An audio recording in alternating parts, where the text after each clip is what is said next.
Okay, I think I'm back. Oh, man. Sorry about that, y'all. I don't know what I clicked to kill that one, so my bad. Not sure how I managed to do that, but I sure enough did.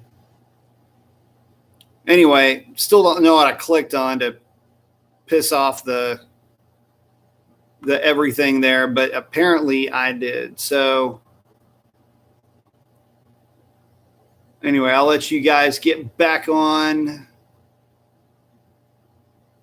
and I'll keep answering questions as I'm trying to figure this whole thing out here. Daryl saying, "You're back." Yeah. I don't know how I managed to screw that up. I really, really don't. Somehow, I don't know what I clicked on or what, but I did screw it up. Now I'm trying to bring in this. Oh, Lord, what is this?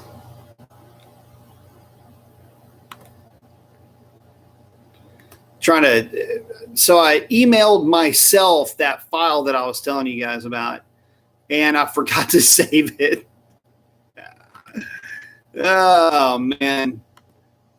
This is the life. You guys are living it here with me right now. So anyway, getting all this stuff saved up. So if you have some questions, I mean, I'm more than happy to answer some questions here. I just hate that y'all can't see this chart that I made. I actually spent a little bit of time doing it. Anyway, just to give you guys a little bit of a heads up, the idea behind this was to try to illustrate and answer some questions as to why E85 doesn't necessarily work with like your 5.7, for example. But why does it work so well for the Hellcats or the Mustangs even, for that matter? And there's some interesting correlations that come into play there. So anyway, let me get back here. Let's see.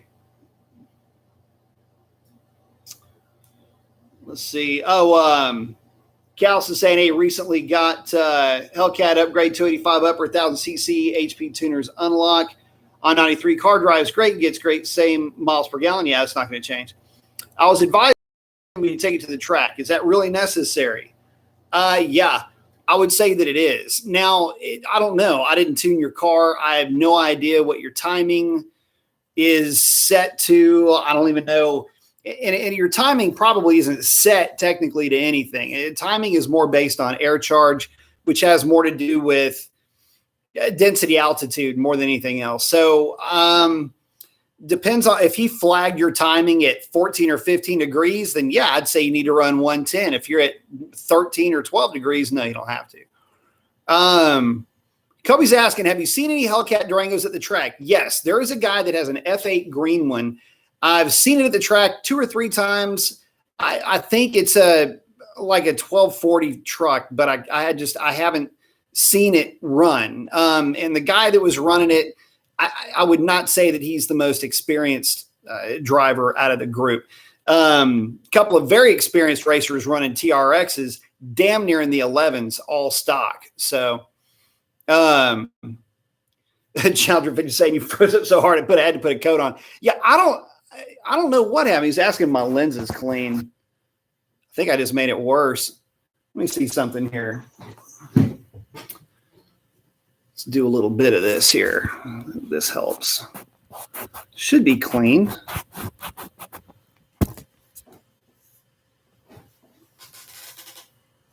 I don't know. Hopefully that helped. Summer Night saying, there we go. So would a stage 3 cam, Airrex saying, would you say a stage 3 cam is for boost on a 392? Well, the problem is there's no such thing as a stage 3 cam. A stage 3 cam could be stage 3 for naturally aspirated, stage 3 for boost. Could be a stage 3 PD cam, which is positive displacement supercharger. So there's just, I don't know. There's to call things stages. People have been caught up. It's a marketing thing. There's no such thing as a stage. In other words, it's not, okay, after this lift, it's a stage 1 or stage 2. or after this duration, there's a stage 1 or stage 2. It typically just means somebody's more aggressive than a stage 2 cam. So in that respect, it depends on the blower, and it depends on what you want to do with the car.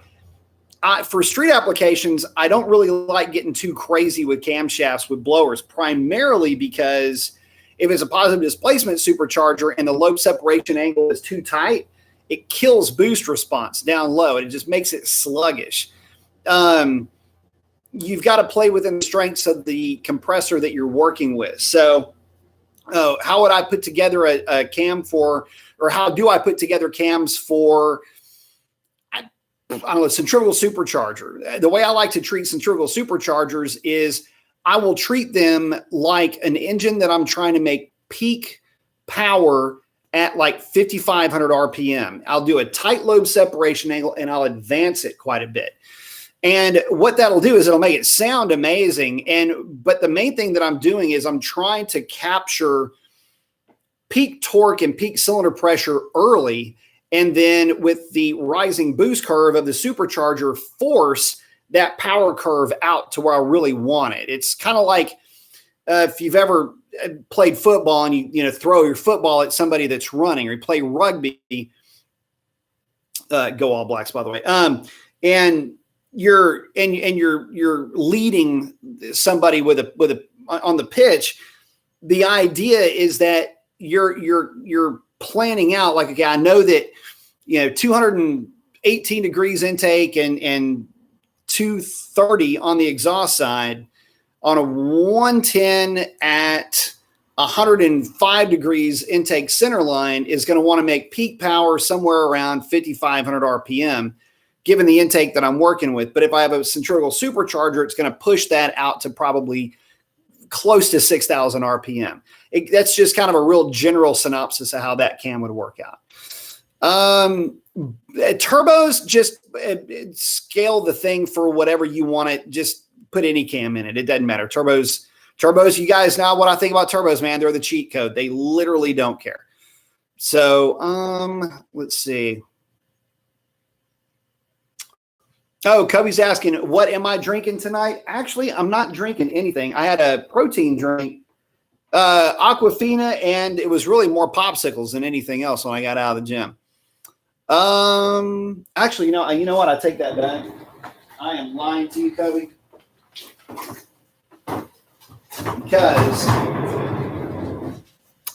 Diet Pepsi, or at least sugar-free Pepsi. Let's see. Oh, Speed Freak's asking, what would I look for in a data log that would show evidence of poor fuel quality? Very high knock sensor voltage on very, I'm not going to say conservative, but just appropriate timing values. Or erratic knock sensor voltage. So let me explain to you what I mean by that. If I'm looking at a data log, keep in mind, if it's a tuned car, your knock sensors would have been adjusted, but look for signs of actual knock. And what that would mean is you go from say a voltage of 1.5, and then it goes to 2.8, and then comes back to 1.5, and then comes back up to 2.8, comes back down. And you would see it kind of rising, and it might be doing that in the exact same spot based on cylinder pressure right after a shift, for example. You'll see it spike up and down. Every once in a while, it'll just pick up noise. Knock sensors are a really funny contraption, and they'll basically just pick up noise along the way. So I'll tell you what, this little light thing here is really getting on my nerves. I feel like I'm being interrogated. I got this light right in my face. Anyway, long story short, that's what you're looking for. Greater, if not that, because that's a pretty telltale sign of knock. But if not that, what you'll look for is just in general significantly higher knock sensor voltage across the board. If you see something like that, chances are it's bad fuel, especially if you throw in some race gas or boostane or something like that, and it makes the problem go away. that's going to be a telltale sign of it's a bad tank of gas. Another thing is just, I mean, does it pass the common sense test? Is the gas old? If the gas is old in the tank, there's a good chance it started to separate. You remember that ethanol is hydrophilic, meaning that it likes water. It will soak up and absorb water very easily. And that can cause it to come out of suspension. Perfect example of that. I just had that problem with my four-wheeler. And, it's as simple of a contraption as you can get. It is a Hemi, by the way, my TRX 200. But the fuel that was in it was really only maybe 3 months old, 2 months old, 2.5 months old. And it had actually started to separate. So, thing just would not run, poured fresh gas in it, ran it for about an hour, and it ran fine after I put fresh gas in it. Kobe saying, I kind of miss the days of you killing mosquitoes. Actually, I got to spend the last moments of a cicada's life with it. So there's that. But yeah, skeeters, hate those damn things. What was our goal? We ended up doing like a 12er one night, didn't we? Took out 12 of those little bastards, blood-sucking motherfucker. Okay, let's see. Riff's asking, how much do you think the HHP Demon Springs are going to help with my 60-foot now that I have them? Man, it depends on track prep. The only time those springs really do you a whole lot of good is in questionable track prep. It will make you more consistent, if nothing else. So how much will they help? I don't really want to give you a number on what they will help in general, but what I can tell you is that, again, your car will be more consistent. You'll be able to capture that 60-foot more often, and it won't be as sensitive to track prep.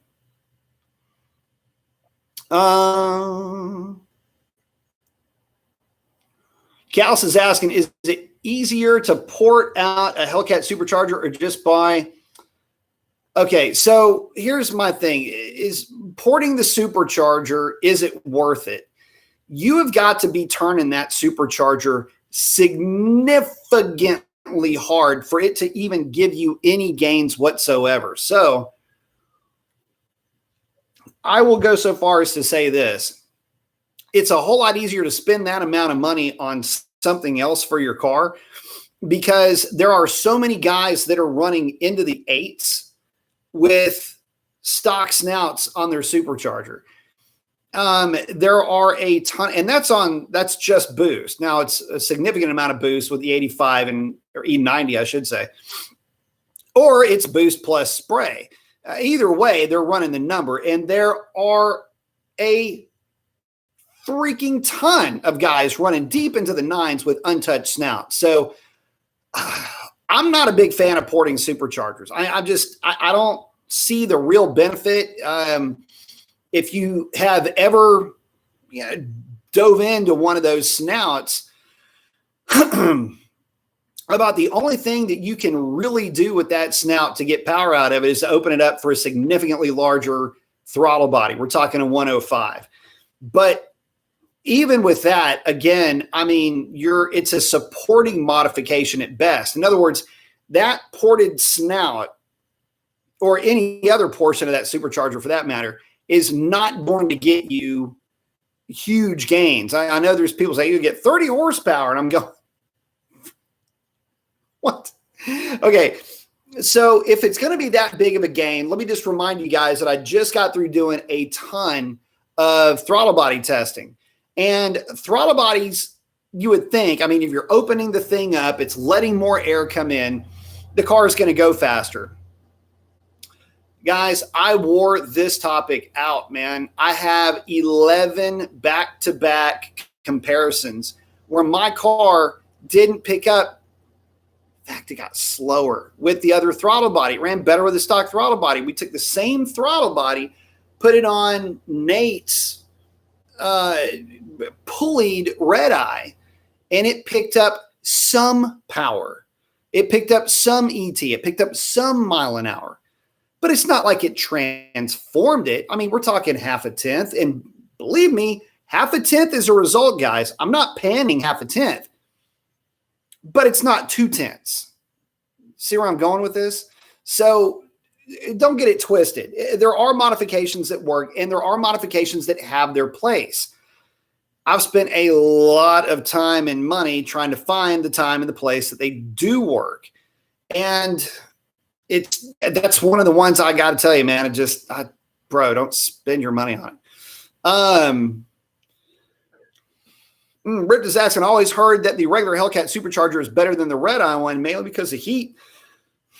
I'll have to argue that I agree with that to a certain point. Now, if you put the red eye on corn, in other words, put it on E85 or E90, kill all the heat nannies and throw the timing at that thing, that's when it comes to life. And you can get one of those cars pretty easily into the 9s in the heat with that setup.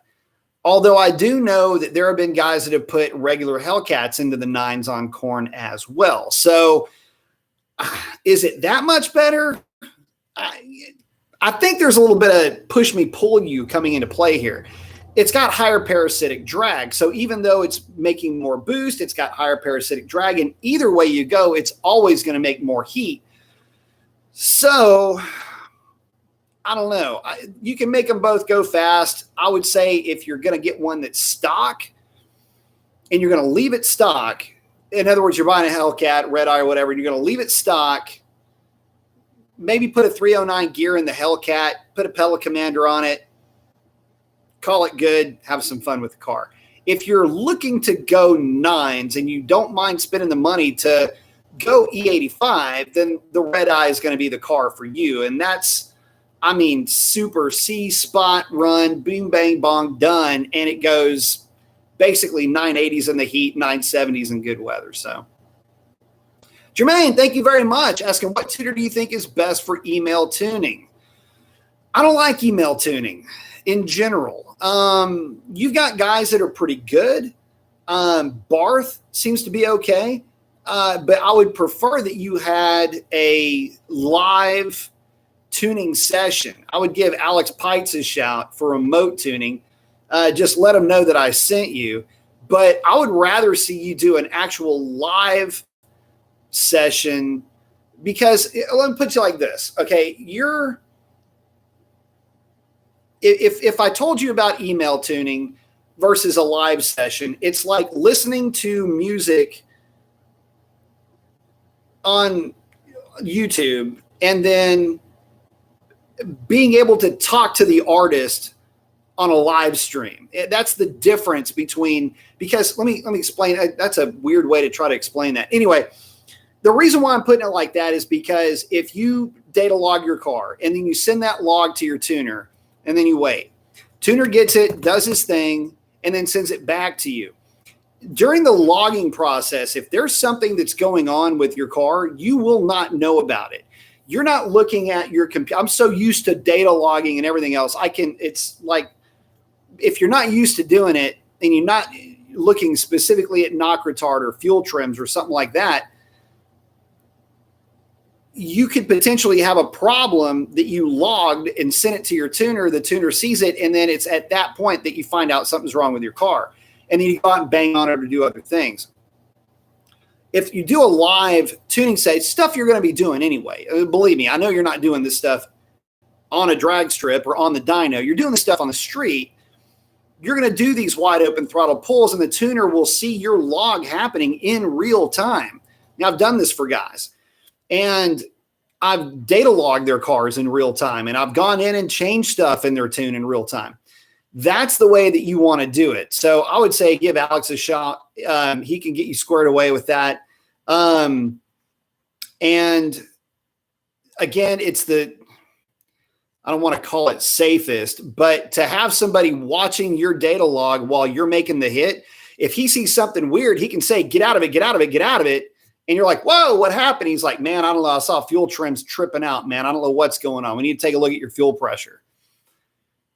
That's something that you can find out pretty quickly with somebody that's just watching things. You're just going, good, good, good, good, good. Okay, cool.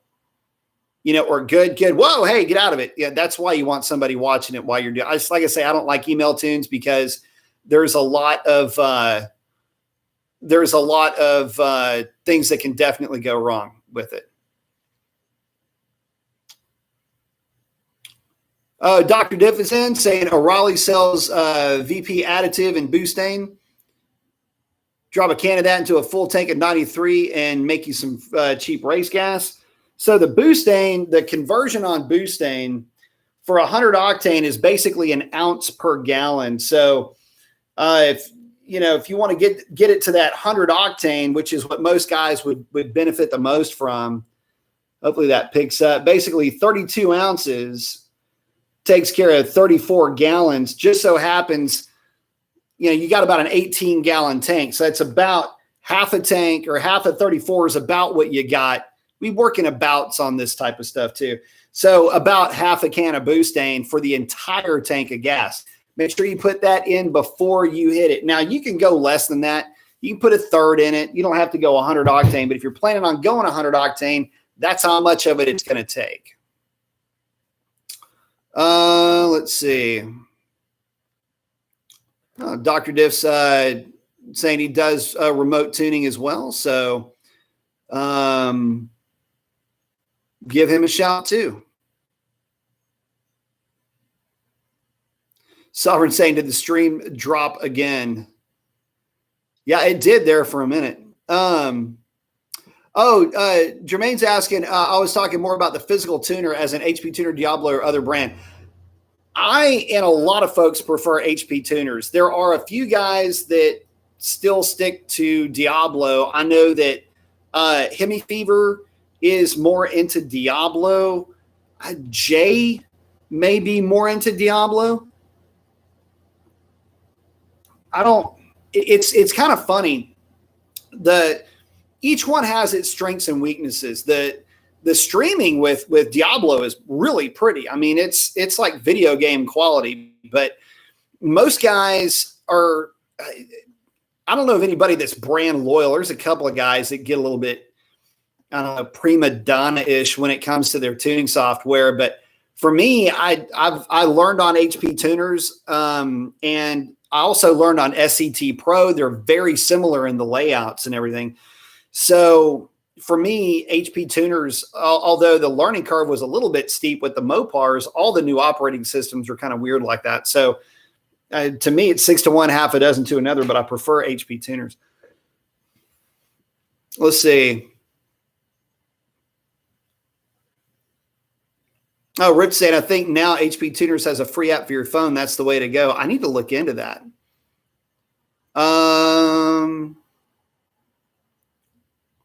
Let's see. Dr. Div's hanging out with a few folks up top. Let's see. Oh, Catalyst is asking, what does the number of the pulley in reference to? So for the top pulley, you're talking about inches in diameter. So stock pulley is like a 3.3. Just a little bit smaller than that is going to be a 3.1, 3.0, 295, 285, 275, 265, 255. That's just the width of the actual pulley in inches. So the width of the actual pulley. Now for the lower pulley is typically rated in percentage points. In other words, how much more that lower pulley will drive the upper pulley as far as a percentage over stock. So Innovators West is a 9% overdrive pulley. A really good unit, by the way. And ATI makes a 10% overdrive pulley. The Ripatune, I think, is a 5 or a 6% overdrive pulley. So it'll just give you an idea as far as how much faster you would be turning a stock supercharger with that lower pulley. It is the multiplier to tell you, okay, this ATI is going to spin it 10% faster. So that's where that's coming from. If you're looking at efficiency charts and things like that, it helps you to figure out where you're going to fall into that efficiency chart.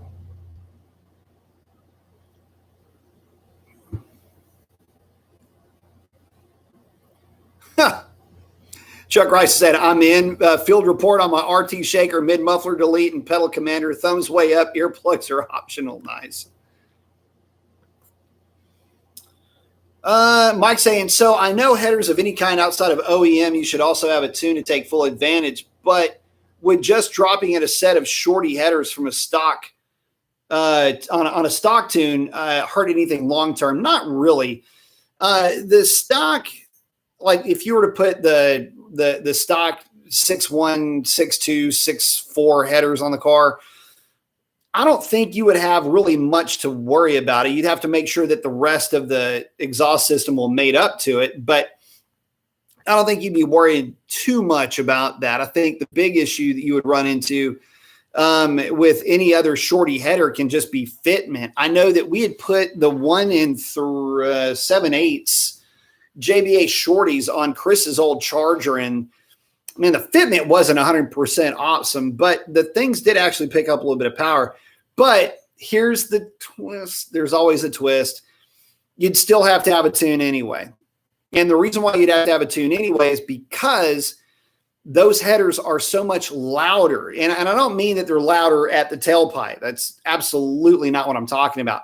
They're louder under hood. There's nothing to muffle them. So they get all of that tinny explosion in a pipe sound.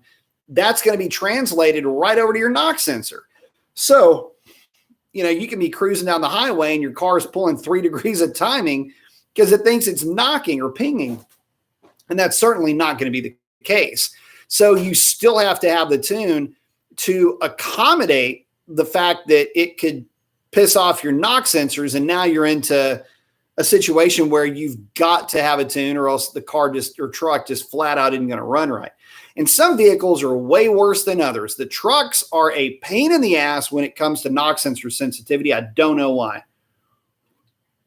But my old truck was like that. Buffy is like that. Cannot explain to you why they do that. I do want to data log the latest truck again, though. Dr. Diff, no, they're all the same header. 6'1", 6'4", and the Hellcat all share the same exhaust system.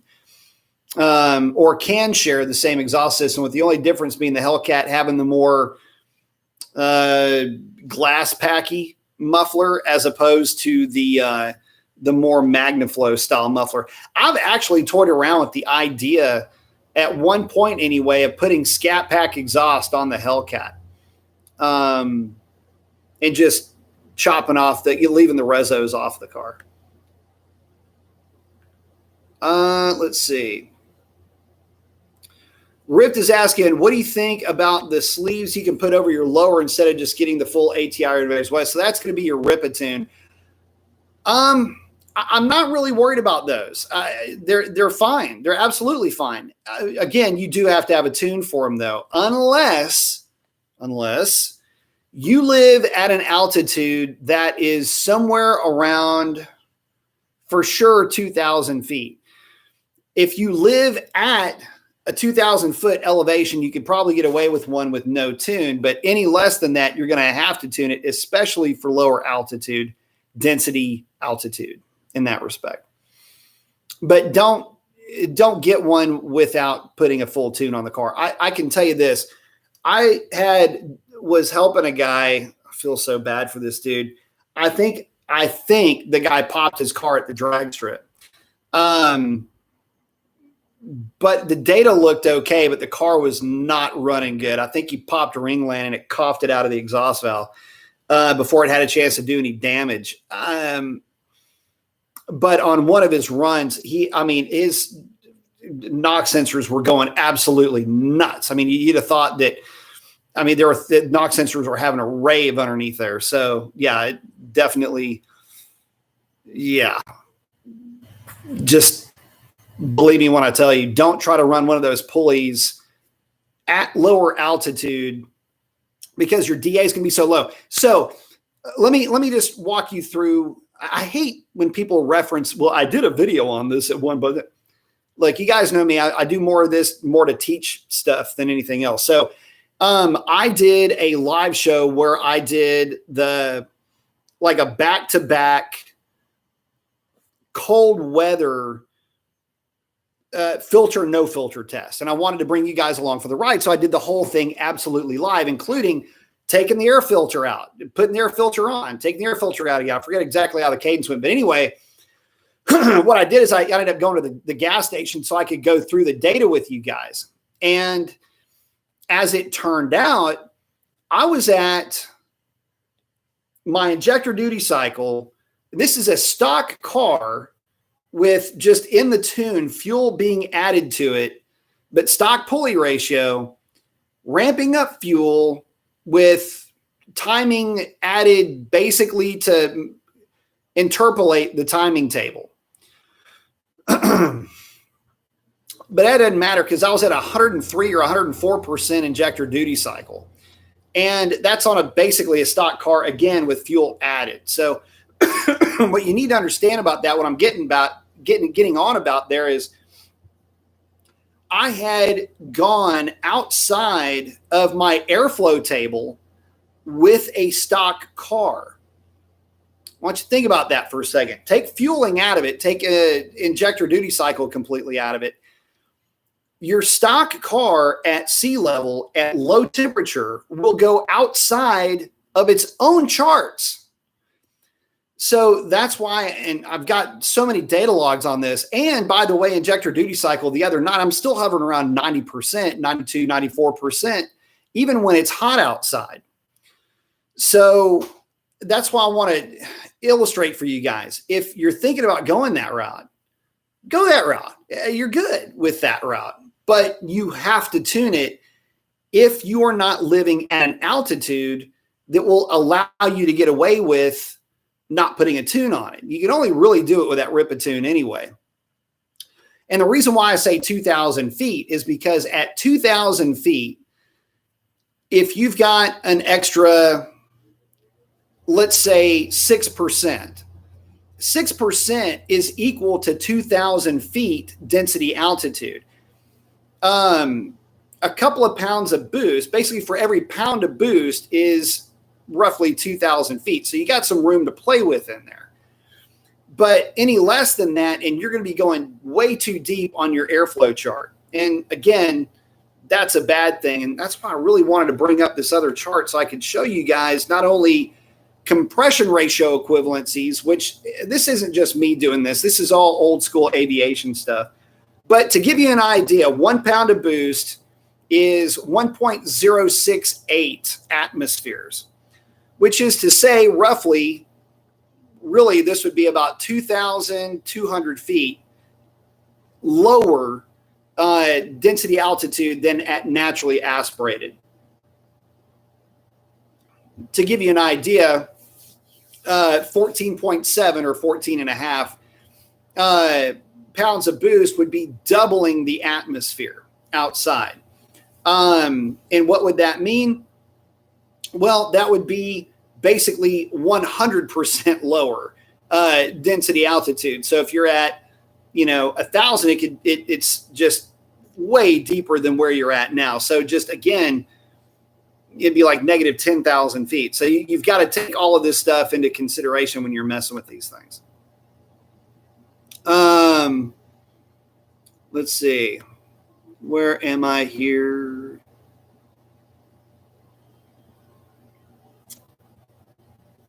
Oh, Sovereign, I missed something from you. He said, question, since California has 91 max at the pump, are California cars specifically tuned to run on 91, or is there a dual tune built in from Dodge to cover all bases? No, they're all set up to run on 91 octane.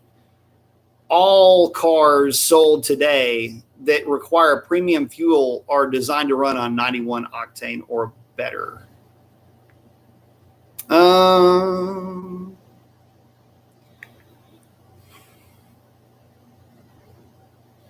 Oh, Catalyst is asking, do catalytic converters wear out quickly on the Challenger? Mine are looking a little worn. 2016 Hellcat, 10,000 miles. No, they last just fine. Might look a little dinged up, but no, they're perfectly fine. Let's see. Make sure I'm not missing anybody. Oh, Siren saying California Chargers, Challenger, et cetera. No, there are no separate tunes at all.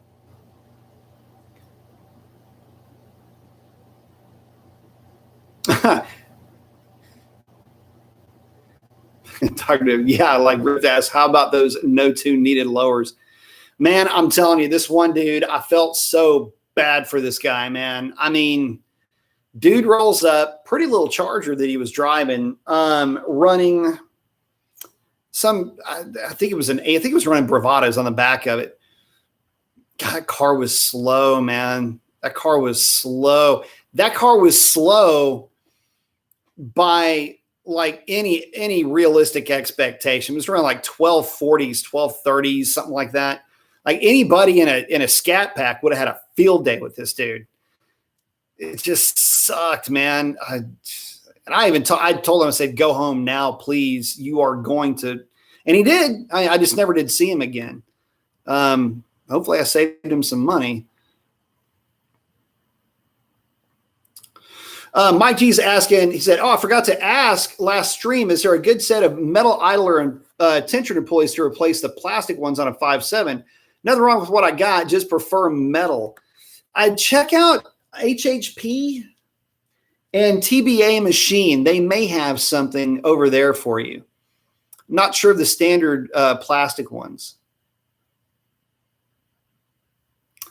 Rift, Dr. Div saying loud pipes are not always better. No, they are not. Usually they make things worse nowadays, believe it or not. Rift is asking, what is the best way to drain all the 91 octane out when I switch back to my 275 pulley? That depends. If you have the new fuel rails that have the Schrader valve, you can hook up a hose, just screw in a hose to the Schrader valve, fire up the car, let it idle, and basically you're going to let it bleed out. That's the way I would do it. You can rig up, you can jump the fuse for that's what I would do if you've got that set up. If not, just run it until it's really low. You're never going to get all of it out. But just run it until it's really low and then fill her up with whichever fuel you need to switch over to.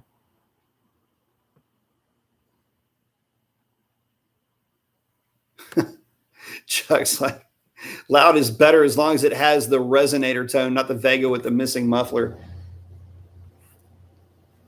Yeah, Doc's saying he usually pulls the fuel line and the relay in the very back fuse panel closest to the back of the car, far right where the battery is.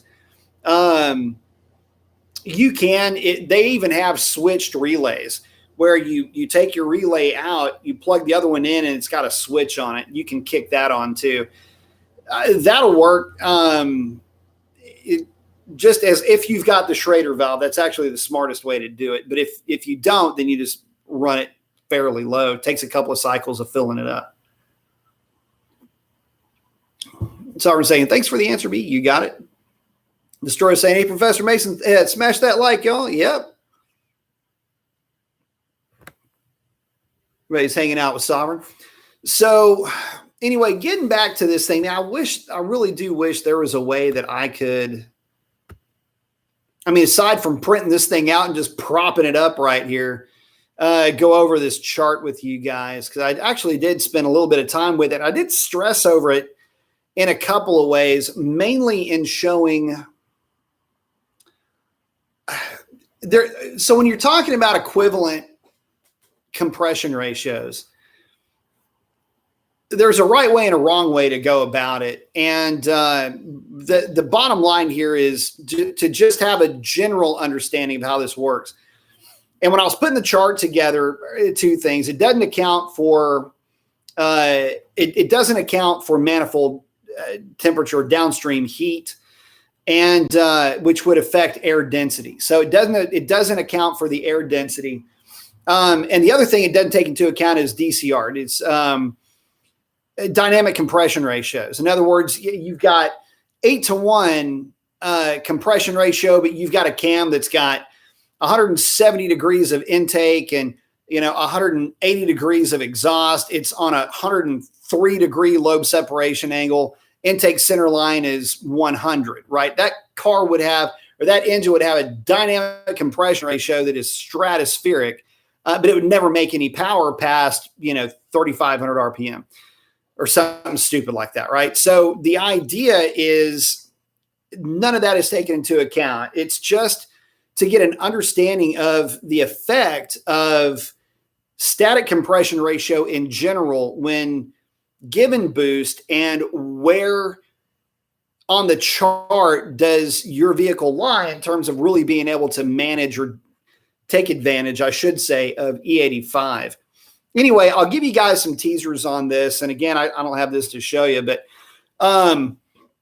if you take a look at your garden variety Hellcat at between 10 and 11 pounds of boost, your dynamic compression ratio is going to be somewhere between 12.3 and 12.6. And that 10 to 11 pounds of boost is what is offered by the atmosphere. In other words, in really hot conditions, it'll only make around 10 and change. Cooler conditions, it'll make 11. And that's also something that you have to take into consideration here as well. Positive displacement superchargers take in a packaged amount of air, okay? Now, that packaged amount of air will be hotter than ambient. If you intercool it, think of it like you're pumping it into a balloon. The balloon will hold that same amount of air. If you intercool it, the air contracts. The air contracts, but it still has the same payload of oxygen. It's just contracted because it's gotten cold. That's a good thing because the cooler air allows for more timing. More timing can allow for more power. The thing is, though, is that I can't account for a positive displacement supercharger's downstream heat, which is going to be astronomical compared to if you had a turbocharger that was running through an air-to-air intercooler that then went through an air-to-water ice bath and then went into the engine. You see what I'm saying? So I can't account for all of that coming into this conversation. It's only an amount of atmosphere at a control at a specific temperature, which is a control, which is arbitrary. It doesn't matter what it is, will yield you these numbers. So it is not percentage of boost pressure plus atmospheric pressure equals equivalent times or divided by compression ratio is your that's not the, you actually take the square root of that product and then divide it by 14.7 to get where you need to be. Anyway, it's a lot of math, really nerdy stuff. Anyway, long story short, here's the bottom line. 12.3 to 12.6 is your equivalent compression ratio. That is not to say that you're working with a 6.2 liter at 12.3 to 12.6 compression ratio, because you also have, because you have more air coming into the engine, a displacement correction. I'm not even going to get into displacement corrections on this. So just know that, yes, I know that it exists. I'm not here to talk about that, but I can also steer you into the same idea where it's going to be the same calculation, and then you multiply that into your existing displacement. So anyway, 12.3 to 12.6. Finally going to get to the point of this whole thing. I got to throw out so many caveats. Anyway, your garden variety 2020 GT500, also at 9.5 to 1 compression ratio at 12 pounds of boost, is around 12.8 to 1. ZL1 is a 10 to 1 engine. It's going to fall around, it's about 9.5 pounds of boost, about 12.7 to 13.0. So obviously the higher the compression, by the way, if you haven't noticed, I'm kind of doing a dry run with you guys so you can kind of get an idea, do a quick lesson on this. What you'll find, obviously the higher the compression ratio, the more you can take advantage of E85.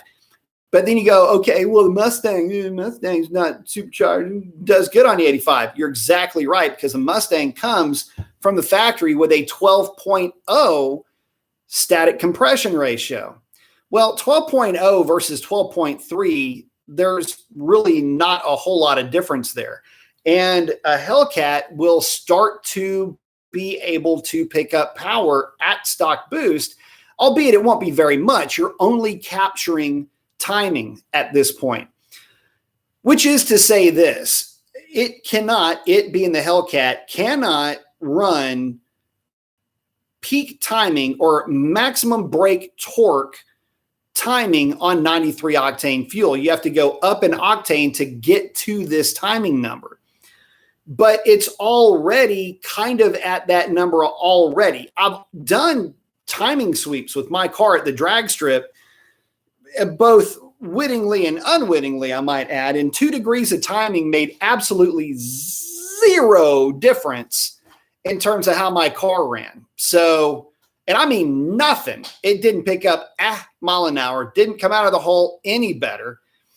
My car just don't care. So anyway, getting back to it, yeah, the reason why the Mustang does better is because if you put 1 pound of boost, just one little amount of boost into a Mustang engine, that Coyote will have a 12.4 equivalent compression ratio, which is literally square in the middle of the Hellcat's equivalent compression ratio. So it will pick up power.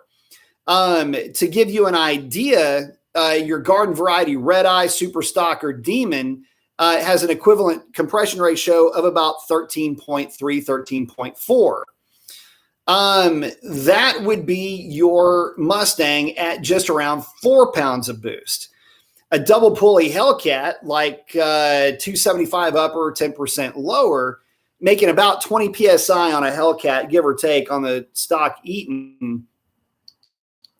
That would be the equivalent for the Mustang at about 7 pounds of boost, or right about where folks really start making good power with that Coyote platform. Still, with the Coyote, though, you'll say, well, yeah, but the Roush cars, they all run on 93 octane, and look at what they're doing. Yeah, okay, well, yeah, they're running on 93 octane. But let me remind you that 93 octane at 12 pounds of boost gives you an equivalent compression ratio of about 16.2 for those cars at 12-1. So how are they getting away with 93 octane? A couple of things. One, they've got very efficient cooling, downstream cooling, but even that won't get you very far. The other reason why they're getting away with it is because they're not running any timing in those things. Nothing that you would expect to see. In other words, that cylinder head is unbelievably efficient for the displacement that car is running. But at that power level, or at that boost level, that engine's only making about 660 horsepower to the rear wheels, or just the other side of what a stock Hellcat makes. And this is with a lot of boost going into it. Basically, a Hellcat, if you were to kick it to about 12 pounds of boost, would make more power than that Coyote does at the 12 pounds of boost. Again, you're starting to get the idea here, but again, the more compression you make, the better off you'll be. That's the reason why, getting back to it, I get this all the time. Well, what if I put my RT? What if I put my 5.7 on E85? Will it pick up anything? Well, no, it won't. Your compression ratio is 10.5. 10.5 is so well within the range of what 93 octane can manage that more octane isn't going to help you make any more power necessarily. When I was doing the tuning on my truck, we played around with 89 octane, and I was getting 93 octane tune numbers out of my 89 octane tune. Which is to say that I just couldn't get any more power out of the thing, even on 93 or 89 octane, much less 93 octane. In fact, if you go back and watch that video where it ran like a 14.2 at 96 miles an hour, that was on 89 octane, full weight. And I think I had some stuff in the back of the truck, if I remember correctly. So, but that is a full ass weight truck going that number. So anyway, just so you know, you don't necessarily need it, especially with modern fuel injection and everything, with the fuel distribution that you have being so much cleaner than what you would see in a carburetor. It makes it even that much more tolerant than what the old school engines would be. So anyway, also to give you guys an idea, old school number, I did 8.5 to 1 too. Just for some of you old school guys that would say, oh, you got to have a lower compression ratio to make it all the same for you lightning guys. Okay. Cause I that's what I learned how to tune more modern cars, supercharger stuff, was with my lightnings. 4 pound or a 6 pound pulley setup on a lightning, 2 pound upper, 4 pound lower, either way, would make about 16 pounds of boost. Oddly enough, that is a 12.3 to 12.5 equivalent compression ratio. In other words, right at the limit of what 93 octane can really give you. So anyway, just some trivia for you there. Wanted to bring you into that fold a little bit. I know a lot of guys ask these questions. It's a shame you can't see this chart that I make because it's a pretty damn good looking chart. But again, just some trivia you can have in the back of your head. Every pound of boost is worth about 2,200 feet. If you want to say that every pound of boost is worth about 2,000 feet, you would be accurate in that statement. Let's see.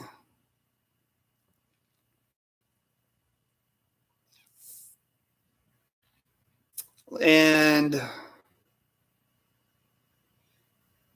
if if you want to say, okay, well, for every pound of boost, what does that kick up the equivalent compression ratio, which is the next question that you may have. It's about 1/4 of a point per pound of boost. It depends on the boost number, but if you were to say that it's 1/3 of a point in compression, you would be very accurate, especially if you have like a 10-to-1 engine. It's almost breaking down to be exactly. In fact, it is almost exactly 1/3 of a point. For you Hellcat guys, it would be right at about 1/4 of a point, give or take. And for you Scat Pack guys, it's 1/3. I'd say it's about 0.35 of a point in compression for every pound of boost. By the way, I didn't forget about you 392 guys. At 4 pounds of boost, you are already at 12.4 to 1 equivalent compression ratio. At 7 pounds of boost, you're at 13.4 to 1 equivalent compression ratio, which explains a lot because when that engine first came out, people were popping them left and right because they were just running too much timing at 93 octane with them, especially with a lobe separation angle that's like, it looks like somebody doing the splits. Speaking of which, man, I jacked up my hamstring tonight at the gym. All right, let me get back in here because I was on the other screen. So let me do this. Oh, Doc Div saying that he uses that switched relay. It's awesome piece. Destroyer 1320 is asking, what are your thoughts on security for the Mopars and ideas for a kill switch? You can, but I don't know that. I mean, if somebody wants to steal your car, they will absolutely steal it. They're not coming to boost your car. They're coming with a wrecker or a flatbed to gaffle your stuff, man. So no amount of alarms or anything like that is going to keep that from happening. Chuck, thank you very much. Saying, when I replace my Brembo rotors, do they have to be Brembo slotted? Nope. Or any brand slotted fit in my 4-piston calipers. Power Stop's got some good ones. You do not have to go with Brembos, though, necessarily. There's aftermarkets are just as good.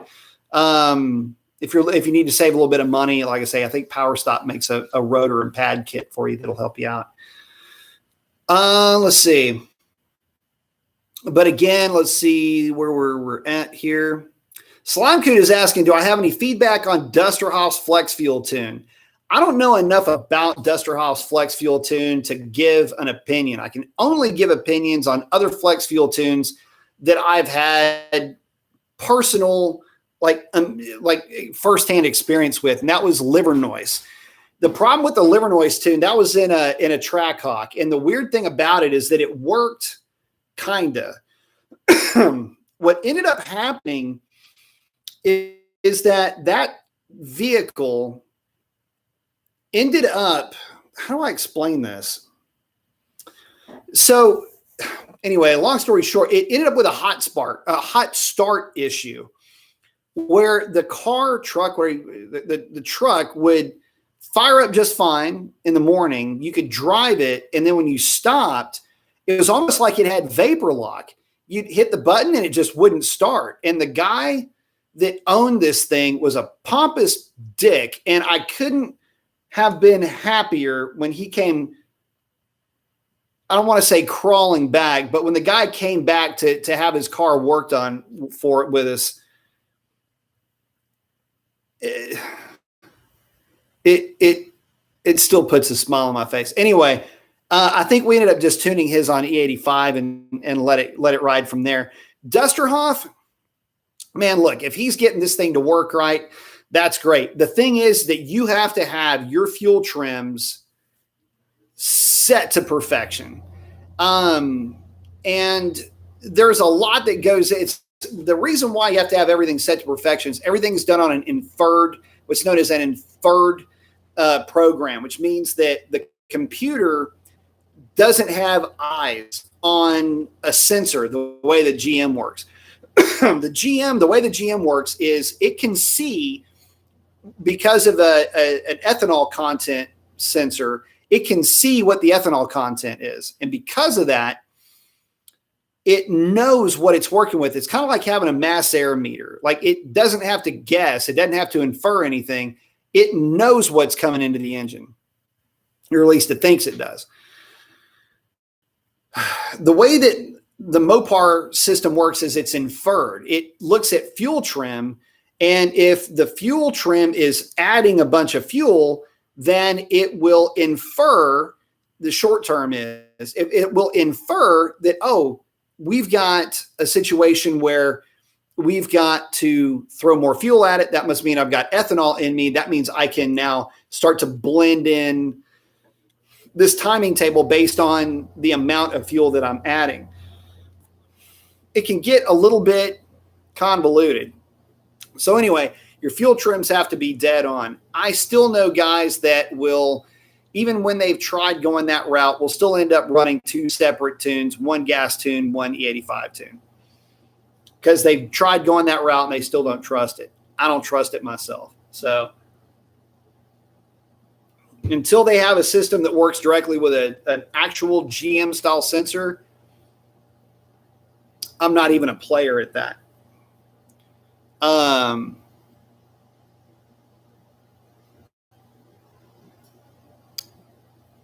Let's see.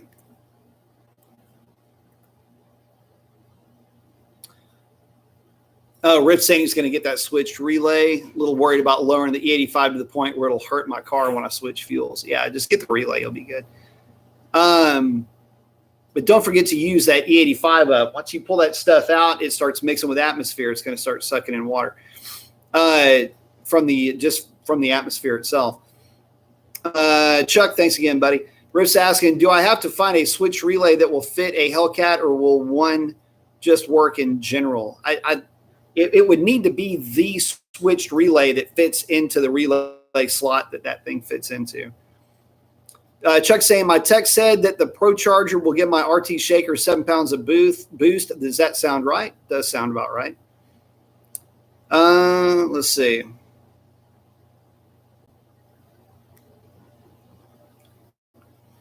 Oh, Dr. Div saying Jarrett's truck picked up quite a bit. E85 NA. Okay. Did it take it to the track? Did it pick up anything at the track? Because I've never seen one pick up that much power. He's saying a decent amount more on E85 in a 175 shot. Yep, I would bet. Dr. Div. Dr. Div saying, yeah, Dr. Div saying it's the little one. Yeah, pound of boost made on an E85 Hellcat at sea level. Oh. It depends, because the more boost that you make, the less efficient that it's going to get. You will start out, like once you start adding boost to it, again, it depends on the dyno. It depends on how the dyno is set. In other words, is it wheel sense mode, or is it all of that stuff comes into play? But I think it's about 25 pounds of boost for about the first 3 or 4 extra pounds of boost that you throw at it, is what it'll show. But that's, that's just what I've seen. Anything more than that, and then the efficiency will go down as the discharge temperature goes up. And you might go from, say, 20, you'll go 25, 22, 20, 18, 16, 13, 9. That's kind of how that'll typically work out. Doc's asking, do you know if the HPT patch has to use the wideband of the Hellcat? Yes, it does. That's how it's doing all of its inferred math, is it's pulling it from the widebands themselves. Cal's asking, what is going on with Mickey Thompson tires? Seems like everything is on back order for 6 months. Everything in the world is on back order for 6 months, it seems like right now. No matter what we're talking about, I mean, it's raw materials issues and labor issues that are coming into play, and shipping issues. So I work in manufacturing, and I work with polymers and things like that. Not the same chemicals, but the kind of the same families of chemicals that these guys are working with. And one of the things that you're looking at, one of the issues that you're running into is you have multiple asset streams that are suffering right now for one reason or another. Whether it is due to shutdowns of plants, labor issues, trucking issues, which are technically also a labor issue, just on a secondary market status if you don't own your own trucks. There are so many raw materials issues right now when it comes to the field of polymers that it is a pain in the ass, especially if you're vertically integrated within your supply chain and within your product mix. In other words, you use the same XYZ polymer for everything in your lineup, then everything in your lineup is going to be affected when XYZ polymer becomes hard to get your hands on or not available. If you are diversified, then in your polymer usage, or you just have different products that just happen to use different polymers, then you're just not going to have the same direct line of sight impact from these shortages as you would with, in other words, a full vertically integrated system. So that's where all that's coming from. That's the reason why the pricing of those things is freaking catastrophic right now. Sean's World saying, notice a loss in power in my 5.7 Hemi and haven't been able to narrow it down. What would you recommend to take a look at? Well, first things first, my man, take a look at your filters. Take a look at your air filter. Take a look at the fuel quality that you're working with, all of that. Make sure that that's all in good shape. Also, take a look at if it's feeling sluggish, that's where that could come from. Data log it if you have that ability to do so, and check short-term knock retard and see if you've got an issue going on there. You could have an issue where you've got a pissed off knock sensor.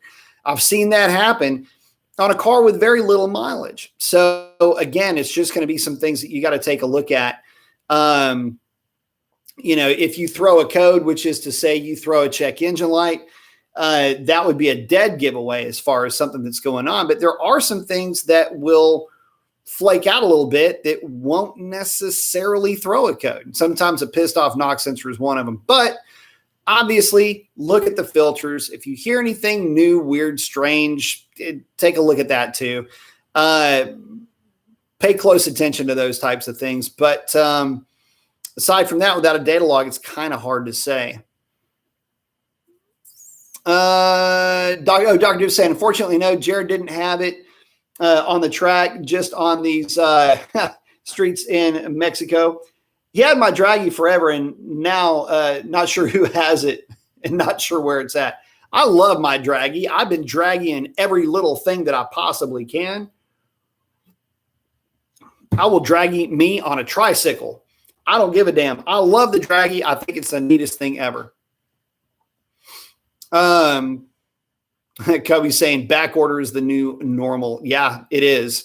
It is, unfortunately, and for, like I say, a number of reasons. And it's really the excuse du jour is what I've been trying to tell folks lately is it could be anything, or it could be a combination of things that is going to cause these rolling back orders that everybody's having to suffer through right now. Oh, Dr. Div's hanging out with Sean's World asking if he had changed anything. Yeah, look for check engine light, look for sounds, listen for sounds, look for anything that might be weird.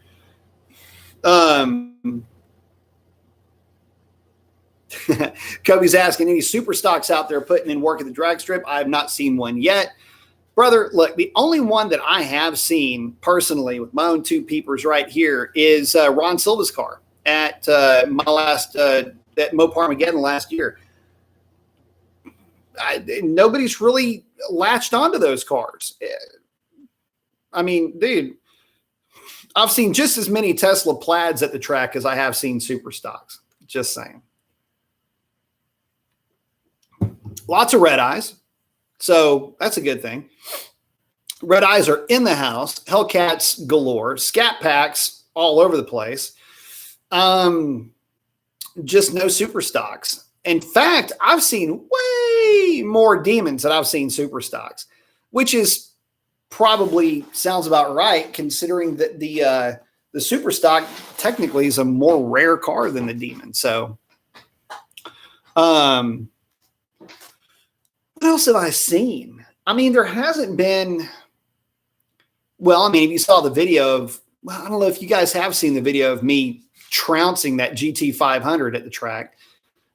They're on the Houston Raceway Park's Instagram. If you just go in and find the video, there's a video. I didn't realize this video even existed. I did a ride along, like you're riding along with me. It might have been a draggy video, and I was racing the GT 500, but there wasn't any way to see the GT 500. Anyway, I treat him, but that wouldn't have mattered. The other funny thing is that the left lane right now at Houston Raceway Park is measuring exit speed, and the right lane is measuring trap speed.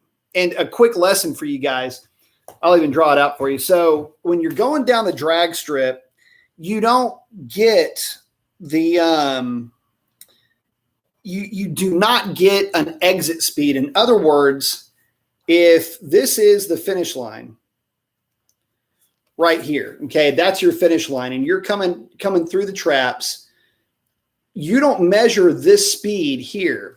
You've got there's a beam here. There's a beam right here, and then 66 feet before that beam, there's another beam. So as you come through, you trip the first beam, you trip the second beam, and that's what gives you your trap speed. The reason why it's called a trap speed is because it is a speed trap. And you go, where's 66 feet coming from? 66 feet comes from the fact that eighth mile predates quarter mile for a lot of these sanctioned events, and 66 feet is 10% of the distance of an eighth of a mile, which is 660 feet. So that same 66 feet is used as your trap at the end of the quarter mile. So left lane is measuring exit velocity, which is a little bit screwy. Anyway, it's only picking up this very back side, which is cool because that's what the draggy measures. And that's what people think of. They have it in their head. Okay, well, if it goes, 11.5 at 125 miles an hour, then it's going 125 miles an hour at the end of the quarter mile. No, it's probably going about 128 miles an hour, but it's the trap speed. So anyway, the draggy measures it in the way that you think, which is terminal velocity, maximum velocity, whereas the left side, or the right side rather, measures it in trap speed. So anyway, trap speed's always lower than exit speed by definition. And I even had him I think I even took it. I was faster even with my trap speed than he was on his exit speed. Anyway, where was I going with that? Other than and he was on ET Street R's too. Let's see. I get a long story short. I've seen more GT 500 than I've seen those super stocks too.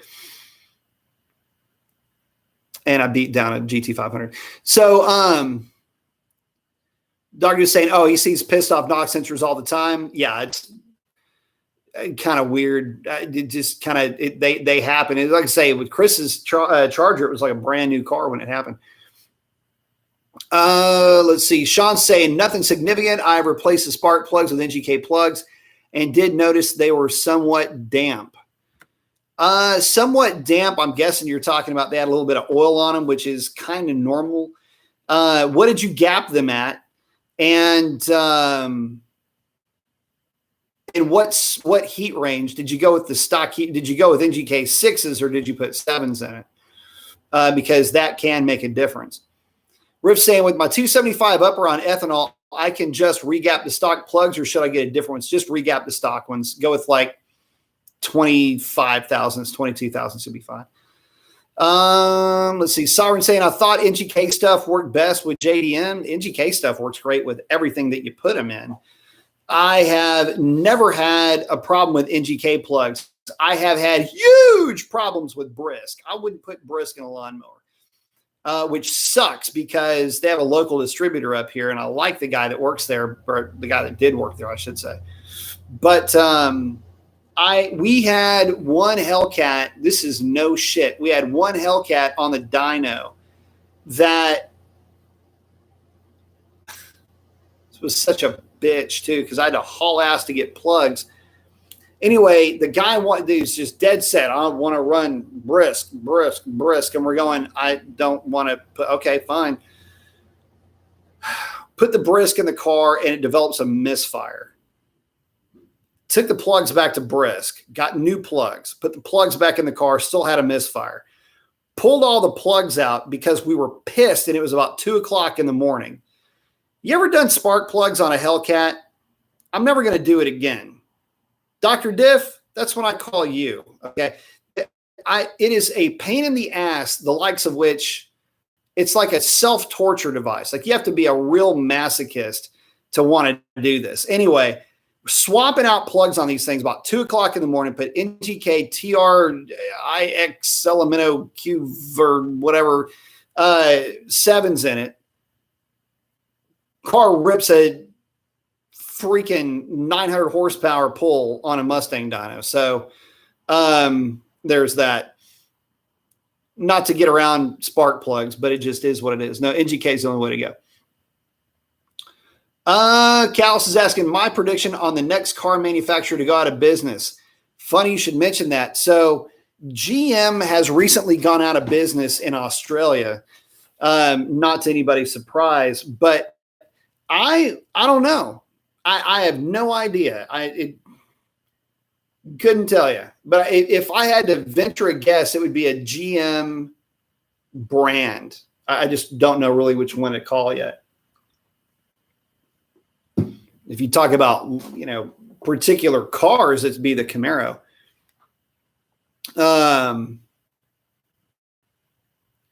Chuck saying he's installing NGK Iridiums in his shaker. Very cool. Sovereign had those in his Accord. We're saying I had so many problems using Brisk in my ProCharge SRT8. Went to NGK and have no problems now. Yeah. Brisk was a flipping nightmare, man. Sovereign saying, I take it Champion is no good. It's not that they're no good. They're copper core. The ones that work really well are their copper core plugs. And I ran, so when I had the Gen 2 Vipers, I only ran Champion copper core. If I tried to run the Iridiums, the car ran bad. I did a back-to-back test on the street with them, and it felt different. Like, it was the only time I've ever switched plugs in a car, and it felt legitimately different. Dr. Div saying LTR 8 AIX, actually 11. It should be LTR X7s. 8 is a little bit on the cold side, unless you hit it with nitrous, and then you probably would want to run the 8s. Chuck is asking, do they still make split fire? As far as you're concerned, no, they do not. Oh, he just found it. Yeah, LF7. Yeah, that's the one it is.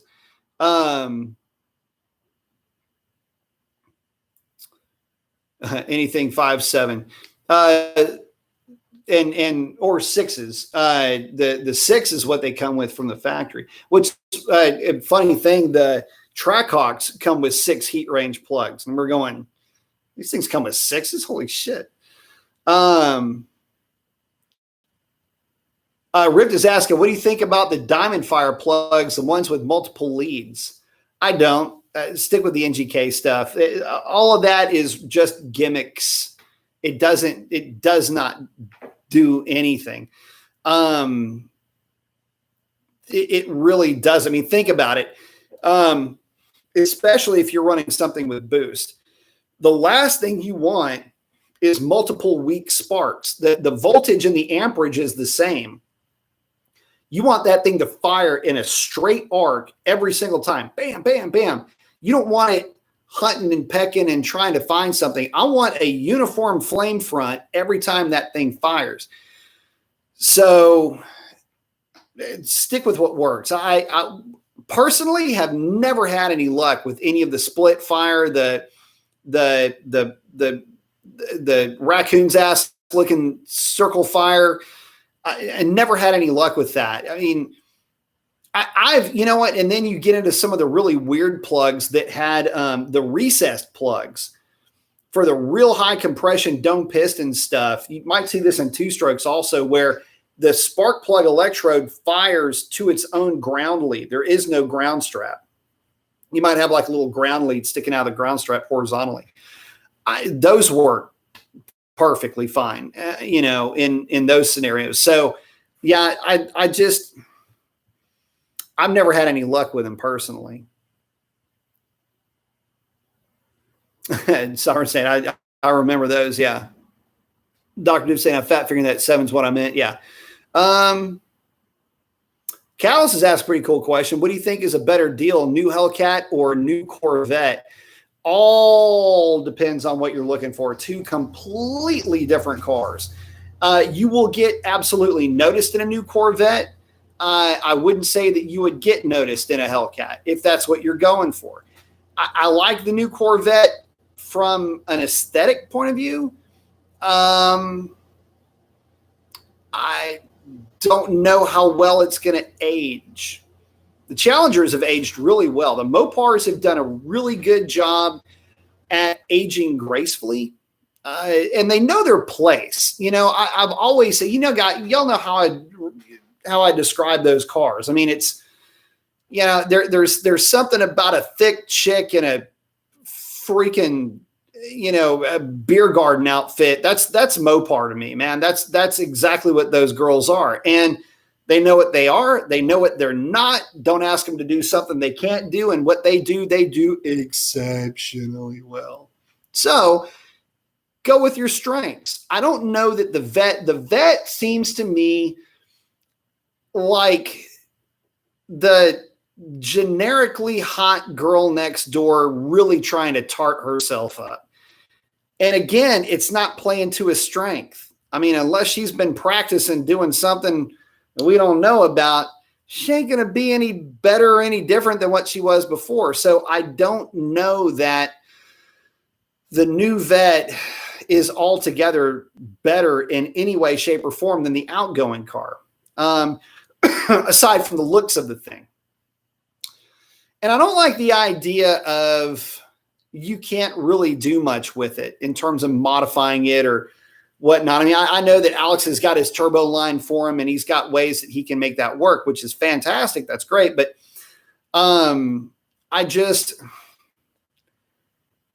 there's so much out there that just pigeonholing into that vet. Again, you have to like the look of it. I mean, the vet is a sports car, does sports car things. It's not really remarkable. I guess where I'm trying to go with this is it's not very remarkable in its performance window. Or I should say the performance envelope is not very remarkable, even though from the window it looks fantastic. The other thing is that people are getting their dealerships are getting a lot of money for those cars. There is no such thing as a $65,000, $68,000 Corvette. There just isn't. And to be perfectly honest with you, there's a lot better places to spend $75,000, $85,000, $95,000 if you want a car like that. And again, I got to go back to, will it age well?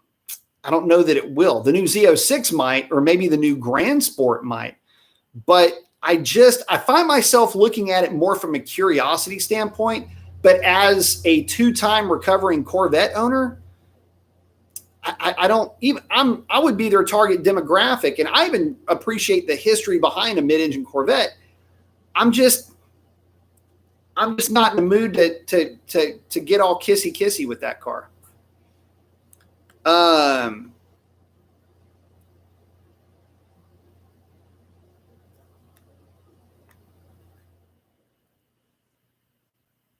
Let's see. Hang on. Dr. Jeff's talking about the plugs, junk. Sean saying, I use the NGK Iridium 9. Yep. Mike saying, I work in parts, and whenever somebody asks about the E3s are any good, I usually tell them they're good for making my sales look good. Otherwise, OEM or NGK is your best bet. Look, let me just put it to you like this. We have got stock spark plugs in all of our fleet trucks. Rest assured, none of them have ever had their plugs replaced. I have in the fleet, there are probably half a dozen trucks that have over 250,000 miles on them. And I'm going to rephrase that. There are half a dozen trucks that have over 200,000 miles on them. And of those trucks, probably 3 of those have over 250,000 still on the same spark plugs. So stock stuff works pretty good for a pretty long time. Riff's saying that he misses his C5. Man, I got to tell you, I miss the look of my old Z06, but I just could never get comfortable in that. You ever have a car that, like, for me, it's all about ergonomics. I can love a car, but if it doesn't fit me, then it doesn't fit me, period, right? That's how my Z06 was. I loved that car, but no matter what, I could never get it to fit. Let's see. Oh, Sovereign Knight likes the Challenger over the Vet. Chuck saying the BMW M5 is faster than a red eye. Who cares? It looks like something that my grandma would drive. Rip is saying, is it faster than a red eye? I don't know if it's faster than a red eye at the drag strip, but in general, I can see it being right there with it. Rip saying, I would love to have an M2 competition, but they're going for crazy money, man. Me and you both. In fact, yeah, M2 comp would be disgustingly fun.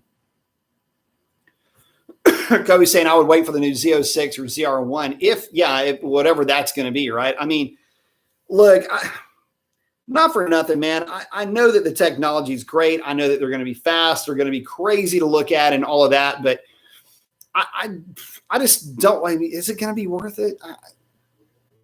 I don't know. I don't know. And let me just put it to you another way. Fast, guys, fast isn't fun. Fun is fun.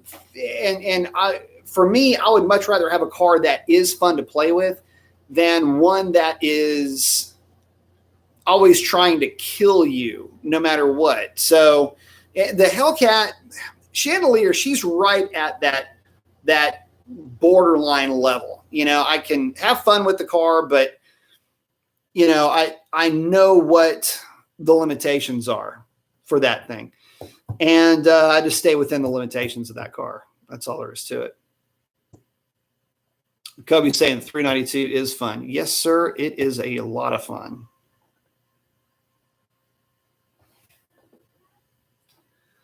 So the dump freezer will sometimes make a kind of an interesting harmonized sound. And I have no idea what it is because the only moving parts in that thing is the compressor. There's no fan. It's a mini freezer. It's a mini stand-up freezer. And what's funny about it is it still works. We picked it out of the dump. It works like a champ. And every once in a while it'll make a noise like, is it blowing up? What's this thing doing? Rift saying he likes him some ZR1. They are nice. Kevin saying, why don't come up with a red-eye converter for your Hellcat, remove front sway bar. Red-eye converter is not really any different. A lot of people say the red-eye converter is different. I don't know that it is. I don't even know if the part numbers are different. Red-eyes do make more torque, so they will stall higher. But I haven't seen – I'll put it to you like this. Red-eyes do 60 foot really well. But here's the funny thing. My car with its converter is only about 0.03 slower than its counterpart as the red eye. And I'll gun down the red eye, even with a 309 gear. I'll end up gunning down that red eye at the back half of the track once all his heat and anties come into play. But I'm reeling that car in early. In fact, my car versus a red eye, again, I'm making less power. If you go by what the spec sheets say, it's certainly less boost than a stock red eye. I might even have them in the 8th, which is a tall order on a red eye, because that is the red eye demon super stock. That's their that's their wheelhouse. But anyway, Ken's saying, why don't you come up with, I love that, come up with, yeah, they just growing. Let's find them on the side of the road. Red eye converter for your Hellcat, remove front sway bar. My red eye drives the same without it. That is true. It's about 20 pounds worth of kind of dead weight up there. Aluminum front bumper support, instant 50 pounds off the nose, get the 60 foots down into the 139s. You can get down into the 139s with a red eye. Not going to necessarily see it with a Hellcat, not at stock boost. And as far as pulling weight out of the car, here's the thing. I've played with removing weight in general. I don't need to worry about removing weight from the front, the back, the side, or anything like that. If the car dead hooks, it dead hooks. And doesn't really matter where the car is getting weight pulled from. And I pulled the passenger seat out of my car, and that is exactly 60 pounds or 62 pounds. And it didn't really make that much of a difference. And I did run the 1012 with that passenger seat removed. But I've run a string of 1017s with the seat in the car. I've run a ton of 10-teens with that seat in the car. So removing weight and doing all of that, I mean, if I did do all of that, though, I would pick up a little bit. Sans the converter, if I did aluminum front, aluminum rear, bumper supports, plus pulled the sway bar, that's 60 pounds right there. If I then pulled the seat out again, that would be 120 pounds. And that's kind of a good place to start in terms of actually pulling weight out of the car. Would it make a difference? It's hard to say, because mine didn't really see a difference with 65 pounds out of it. And it's already kind of light anyway. So, but definitely take it on advisement. I've thought about it. In fact, I was thinking kind of long and hard about the aluminum bumper supports. I just never really got around to doing them. And with our quarter-mile track closing here in Houston, I could go to Evadale is the next closest quarter-mile track, which is an hour and a half away, which is a long way to drive if you are if you're on skinnies and all the rest of that stuff. So plus it's a fueling issue, so I may just end up playing in the 8th mile. We do have a really nice 8th mile track here. So next on the menu, Gatorade Zero, the white one. Only because Powerade Purple's apparently hard to find at my local K. Roger. Let's see. Rift is asking, what exactly is the difference between a red eye motor and a demon motor? There is absolutely no difference between those two. Exact same thing, as is the red eye. As is the super stock. Kobe's saying nothing. Chuck's saying the Mercedes E63S is also fast, but again, grainy car looks. I don't know, man. E6. I had an E63.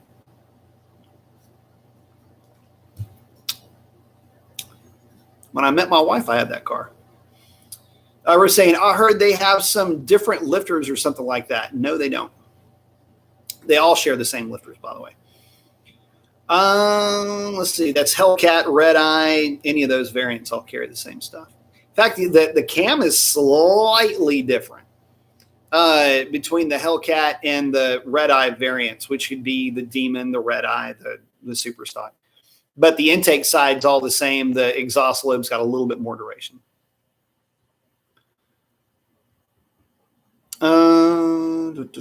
Cal saying, I think the issue with the front bumper supports is the spot welds and marking up the car. Yeah.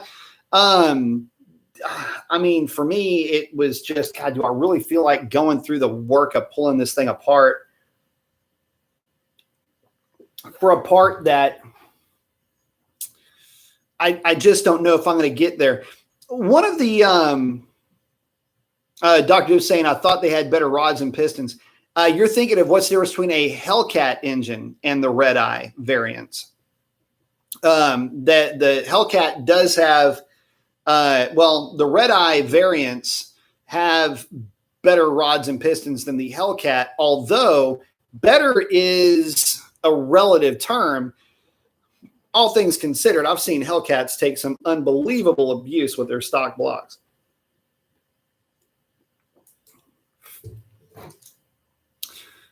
Let's see. Callis is saying, I think the issue with the front bumper, the welds, yeah, we got on that. Says, speaking of the sway bar, do you really need it for everyday driving? I know guys that pull those and don't even notice it. So do you need it for everyday driving? I don't think that you do. I think it's safer with it, and I run mine, so I can't really speak to personal experience. I've never taken mine off. And again, it's try it and see what you think. I just don't know that I would pull mine. But again, everybody that's pulled theirs, I'd say they can't honestly tell the difference between having it and not having it.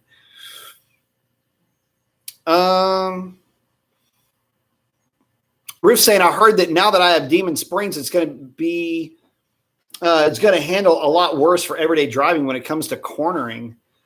Well, I mean, what kind of cornering are we talking about? I mean, Demons have Demon Springs and they don't have any problems driving around. So I don't think you would either.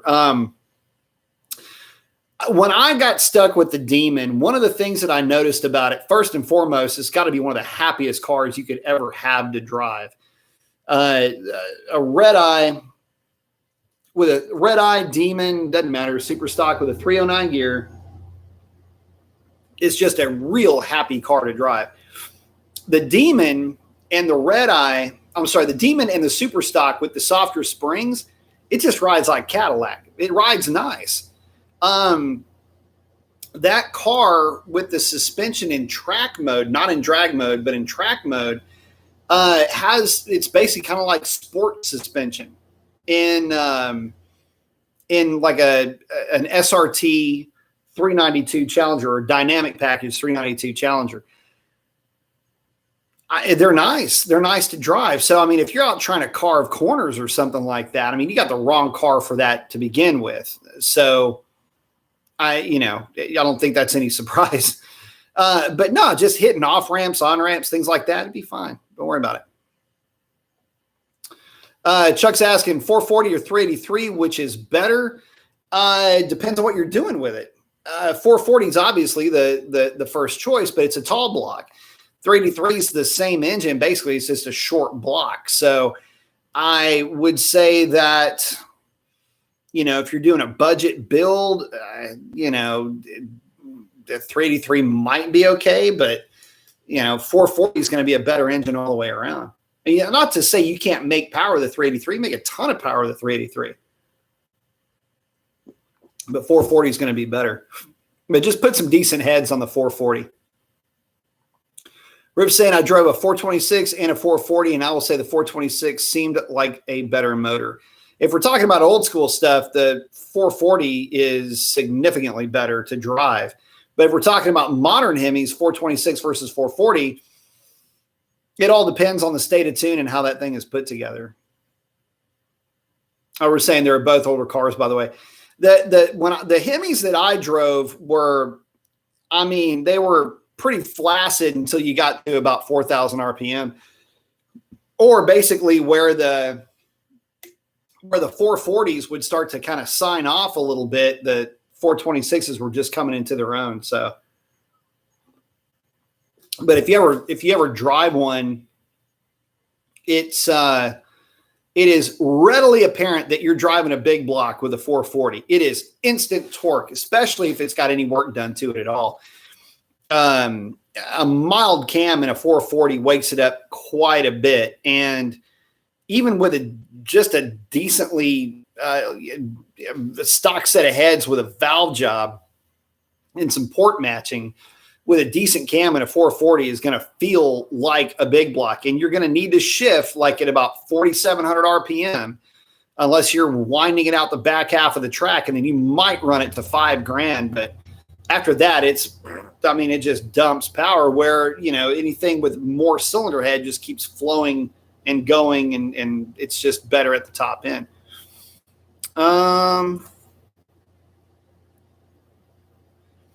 Terminology question from Catalyst. Why is a short block called a short block and a long block called a long block? Short block's a short block because it doesn't have cylinder heads. Long block is a long block because it does have cylinder heads. So it's just more stuff. But that's why. Long block, you might say that the build sheet is longer on a long block than it is on a short block. Because at bare minimum, you would have cylinder head springs, valves, rockers, push rods, and it would be an assembled unit with all things being checked, like push rod length and valve lash, preload in that case, if it's a hydraulic cam. So all that would have been done. Short block is to insinuate most of the time that is just a rotating assembly with no timing set, no cam or anything else. It later evolved into, well, you would have a cam and a timing set, and that would be it. Obviously, no front engine accessory drive. We're saying short block is just not everything. I believe long block is everything put together, meaning it's all assembled. The idea is that it is assembled, but the short block does not include cylinder heads. That is full show. And guys, with that, I got to bounce. We're coming into about an hour and a half into this portion of the show, and I don't even know how deep we were into that. I may start just going to this way of doing the show with the computer, just because it's easier for me to see your whoever's in. So I like that. That makes my life a lot easier. So I might just move to this. Unfortunately, I cannot share the file sharing. I can't do that on the screen, which sucks. I got to figure out how to do that. But anyway, with that, guys, I got to check out. Love each and every one of you guys. Would not do this without you. Be safe out there. If you're going to send it, don't bend it. Keep it shiny side up. Please go out there and do some good deeds. Ray, miss you, love you, brother. And with that, that is a wrap. Y'all have a great one. Adios.